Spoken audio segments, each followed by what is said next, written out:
Do you reckon there's any trains running today? Probably. Why wouldn't there be any trains running? I don't know. Joss has got a block nose. Yeah. And he keeps going like this. We're at the golf club. Coffee, coffee. Should go on the golf course. Yeah. Imagine if there was a glass bridge beneath the rails that you could go on. Well, like a tunnel. Yeah. But muddy there was down just that way. glass, so Yeah, we'll go this way. Huh? There's just glass over there so you could stand on.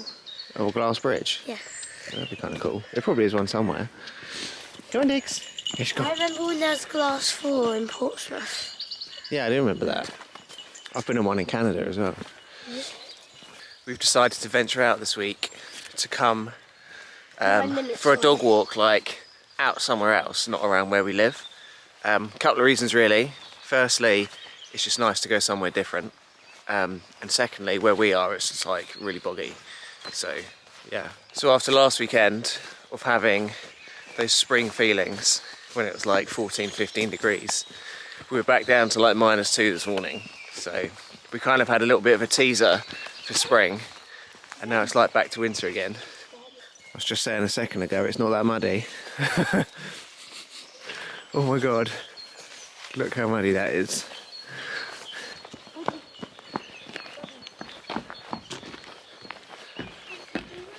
It's funny because even though it's still pretty cold, when the sun's like shining on you, it feels like quite warm. To the point where I'm getting quite hot, but like my fingers are still really cold. I guess it's kind of obvious that when the sun shines on you, that it feels warmer, I guess.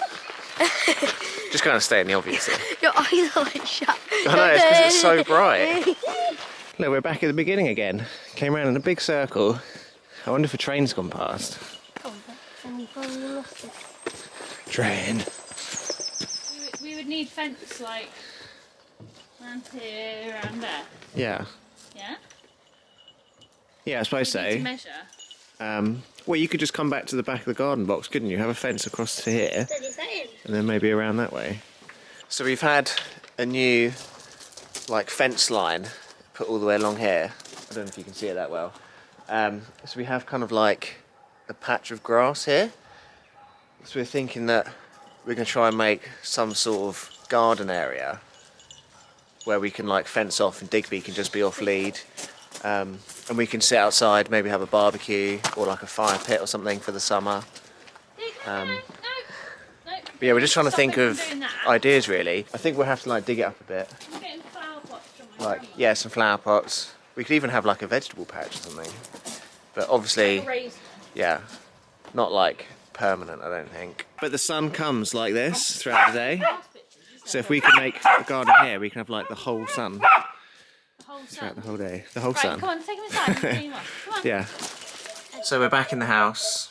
We've actually fast forwarded about 5 hours. Becky's playing on the PlayStation while she's looking for like new games, so if you can see her scrolling on the TV, that's what she's doing. There's a couple of things I would like to talk about related to the house this week. Oh, that's what I was trying to get it, but like I couldn't get it. Which I've been asked by quite a few people. Thank you to everybody who's sent me a question or sent me a message on Instagram. I'll try and reply to all of them. I've made a list on my phone of some common topics of the tiny house that you guys are asking. I won't go through all of them today, and some of them I can make specific videos about, which I think I will do. But I just wanted to go over a couple of things. Firstly, we don't drink the water out of the water tank. We know that obviously it's coming through a hose pipe, which isn't food grade or anything. It's just a standard garden hose. And I actually originally didn't even think about this, and it was Becky that mentioned it. But I think that if there's constant water in it, then I don't know, it can grow like mold and bacteria. And it's just not food grade. Like Yeah. the ones that they put on the campsite, that they have hoses that go under the floor. Yeah, they're all so it just like connects up the mains hose taps. pipes, aren't they? But they're like proper food-safe hose pipes. Yeah, that you get in a conventional house. And the hose that we use to fill up the water tank is just a standard garden hose. And I don't think you're supposed to drink the water that goes through it, particularly as it gets older. Because also there can be bugs crawling in it, and they could die, I suppose, and stuff like that. So we don't drink the water out of the main tank. We have a separate 10-litre jerry can that we use for fresh water for drinking, which is over there somewhere. It's the same one we take away in the van. It's just 10 litres. We just fill that up, and then we use that to fill up like water bottles and stuff. I do sometimes use the water out of the tank for making a cup of tea or something, but I'm going to boil it first, so I think that's okay. Becky doesn't do that, but I think that's okay. Alright, different camera angle. So the other thing I wanted to talk about today briefly is being off-grid. Have we thought about getting solar panels or wind turbines or anything like that? And yes, we have thought about it. And originally when we got the house built, we did talk about having a solar system fitted to the house, because that was an option. It was a very expensive option, and we actually got recommended not to do it. Because if you live in England, or the UK as a whole I suppose, you only really get a decent amount of sunlight for pretty much half the year. In the winter, you don't really get a lot of sunlight. So solar panels would only really work in the summer, and you'd have to either connect to the grid anyway in the winter, or supplement it with perhaps a wind turbine, or just a diesel generator or something like that. And the house itself, it's not the same as you'd get in like a caravan or a motorhome. All the electrics in here, it's all 240 volts, exactly the same as you get in a house. There's no 12 volt appliances or 110 or anything like that. Everything's 240. So the actual solar setup that we would need, I did kind of do like a rough calculation. It's ridiculous. It would cost around about £10,000 to install a solar system that would be capable of running this house. And that is an awful lot of money, which would take years and years and years to get back. And when you compare that to how much money we spend on electric anyway, at the moment we average around about £25 a week, so £100 a month is about £1,200 a year that we will spend. It'll probably be less in So the summer. it's like 10 years Yeah. to actually make So money it would take like 10 Yeah. years just to get the money back Yeah. from the solar setup. I need the price of solar and wind and everything. Like we would do it. We would maybe be in situations where we didn't have enough power and stuff, and like You could supplement it, couldn't you? we would do it, but like because obviously we're talking about not having enough sunlight. And Well, yeah, that's the other there thing is as well. someone on the campsite that has solar panels that he said he's still hooked up. So he has solar panels in the summer. He can just last through the whole summer, maybe even like the autumn and the spring and stuff. But in the winter, he just has to like be on the hookup. Yeah. Because he doesn't get enough. So we would do it, but it's just not not value for money. No. You just want the world to get into a position where being sustainable isn't something that only like people with a lot of money can do. No, it's hard. And I think being in a tiny house in general is a lot more energy efficient than a normal house would be. Oh yeah. So financially, it doesn't really make sense for us, not in this setup at least anyway. If we had like a 12 volt fridge, or I don't know, less power consumption, then yes, maybe we could. If you lived on a narrowboat, then you would. Yeah, but you have like 12 volt electrics, don't you? You don't have like a 240 watt oven and like a, I don't know, everything else. Yeah, for sure. Yeah, I just think that's the difference, right? Like, Well, because on a boat you have to be off grid. yeah, like, well, yeah. You can't plug, unless you're in a marina, then you can plug it in. But even like in a caravan, I'm surprised that more of these caravans on this site aren't off grid. yeah, you would, wouldn't you? Because you don't need a very advanced setup. You just need solar panels, and then you also can use the electricity from your motor if it's a motorhome. Yeah, sure, yeah. But then you've got to run the engine, which is like... Yeah, I'm just saying you could do that. Yeah. like, I'm not saying you always would do that. And then they also have gas. And we don't have gas. I don't know if you said Well, yeah, that's the other thing as well. We don't have any gas either.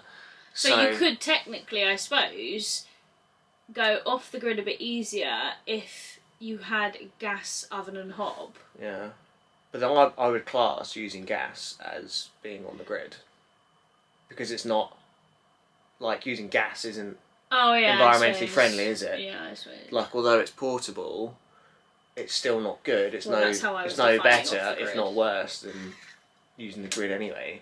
I know, I was defining off the grid as not being connected to the grid. Yeah, so if you so if you were on a narrowboat or a caravan or something, you're going to use gas because it's portable. But I wouldn't say it's not sustainable. I think I calculated that we use a lot of electricity. I think we use about something like 80 kilowatt hours a week or something, which is like 80,000 watts of power every week. Like, that's not like masses, but to get that back from a solar power and a battery, you need like a big system. But yeah, that's where we're at with off-grid things anyway. Maybe we'll get some sort of setup. Maybe we won't. I don't really know. I guess we'll kind of see how we get on. I'd be interested in looking into setting it up in the van. Yeah, maybe we could do that. That'd probably increase its resale value as well, wouldn't it? If we had solar panels. And then it's like testing the waters, isn't it, to work out how you do it in the van. Yeah, that might be a good idea. Maybe we'll do that. Maybe we'll convert the van into off-grid. Well, it doesn't have to go from there. Like, you can still have it plugged into the mains, but you just have an off-grid setup or something. Because it would be a lot cheaper, wouldn't it? Because it's only just a small solar panel. Well, you could get probably quite a good solar panel on the roof. Yeah, I don't know. Maybe we'll do that. So for dinner this evening, we are having a lovely katsu curry. Vegetarian, no meat in there. This is paneer cheese. I kind of like made it crispy yesterday and it didn't work very well, so I thought I'd just cook it in there today. But having it with some rice, which is in microwave. Gonna tip it in there, mix it all up, and well, that's pretty much it really. Josh is having dough balls. They need to go in the oven though, and I can't turn the oven on yet because I'm using the hob and microwave. So as soon as that's done, I think they'll probably be done at the same time, to be honest. As soon as that's done, I'll turn the microwave on, turn the oven on, and then Josh can have his dough balls. And then for pudding today, we're making some like marshmallow Rice Krispie cake things. Got some gluten-free rice pops, and then some marshmallows, and then it's just butter, isn't it? And then you melt the butter in the marshmallows and then tip them in. I think that's pretty much it. I think it's quite straightforward. But yeah, lovely little bit of katsu curry. It smells amazing, I have to say. Oh my god. Ooh. Such like a simple thing, marshmallows and rice pops. It's supposed to be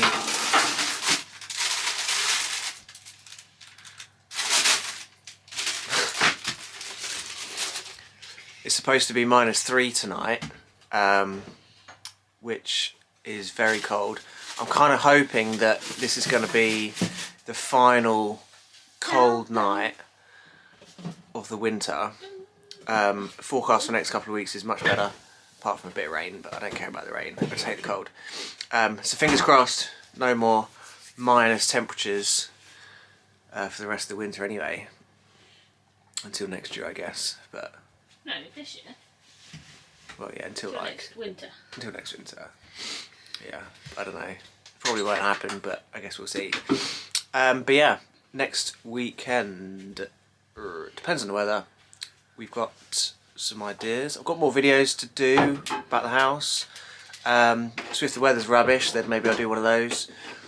And if the weather's better, I don't know, maybe I'll stain the garden box or something interesting like that. But make sure you come back next week to find out what exciting things we get up to. So until then, safe drive, stay alive, have a lovely day. Don't forget to brush your teeth. And yeah, we'll see you then.